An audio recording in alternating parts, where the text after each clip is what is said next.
ശുക്രവാരത്തിലെ മഹാലക്ഷ്മി ആരാധനയുടെ ഗുണങ്ങൾ 1. ധനസമൃദ്ധിയും ഐശ്വര്യവും. മഹാലക്ഷ്മി ധനത്തിന്റെ ദേവിയാണ്. വെള്ളിയാഴ്ച പൂജ. നടനം ദീപം കത്തിക്കുക. കുമ്പിൾ, വെളിച്ചെണ്ണ, അകിലയില, കുമ്പളങ്ങ, വെള്ളവസ്ത്രം എന്നിവ ഉപയോഗിച്ചാൽ വീട്ടിൽ ധനസമൃദ്ധി വരും. സാമ്പത്തിക തടസ്സങ്ങൾ മാറാൻ സഹായിക്കും. 2.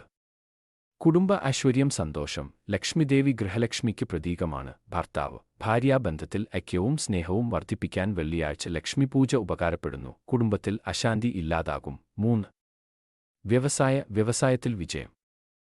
ബിസിനസ് ചെയ്യുന്നവർക്ക് ബിസിനസ്സിൽ ഉയർച്ച, കസ്റ്റമർ ആകർഷണം, പ്രതിഫലന വർധന എന്നിവ അനുഭവപ്പെടും. പുതിയതൊന്നും ആരംഭിക്കുന്നതിന് മുമ്പ് വെള്ളിയാഴ്ച ലക്ഷ്മിപൂജ വളരെ ശുഭഫലകരമാണ്. 4. രോഗമുക്തിയും ആത്മശാന്തിയും. ആത്മശുദ്ധിയും മനസ്സിനുള്ള തണുപ്പും ലഭിക്കുന്നു. മനസ്സ് ശാന്തമായി, വിശ്വാസം വളരുകയും ആത്മവിശ്വാസം ഉണ്ടാകുകയും ചെയ്യും. 5.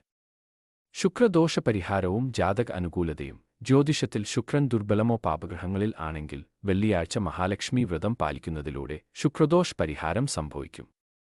പ്രത്യേകിച്ച് 2, 5, 9 ഭാവങ്ങളിൽ ശുക്രന്റെ അശുഭകൾ നശിക്കും. വെള്ളിയാഴ്ച പൂജ ചെയ്യേണ്ട വിധം: രാവിലെ സ്നാനശുദ്ധിയോടെ തുളസിപ്പൂവ് അല്ലെങ്കിൽ ചുവപ്പ് നിറമുള്ള പൂവുകൾ ഉപയോഗിക്കുക. നെയ്യും ചേർത്ത് ദീപം കത്തിക്കുക. ശ്രീസൂക്തം, കനകധാരാ സ്തോത്രം, ലക്ഷ്മി അഷ്ടോത്രം ജപിക്കുക. വൈറ്റ് വിഭവങ്ങൾ അർപ്പിക്കുക. പാലും വെള്ളക്കൊണ്ട ചോറും പായസം മുതലായവ. മഹാലക്ഷ്മിയുടെ ചിത്രം അല്ലെങ്കിൽ പദ്മാസനത്തിൽ ഇരിക്കുന്ന രൂപം മുൻവയ്ക്കുക. വിശേഷ ഫലം ലഭിക്കാൻ 8 വെള്ളിയാഴ്ച തുടർച്ചയായി വ്രതം നടത്തുക.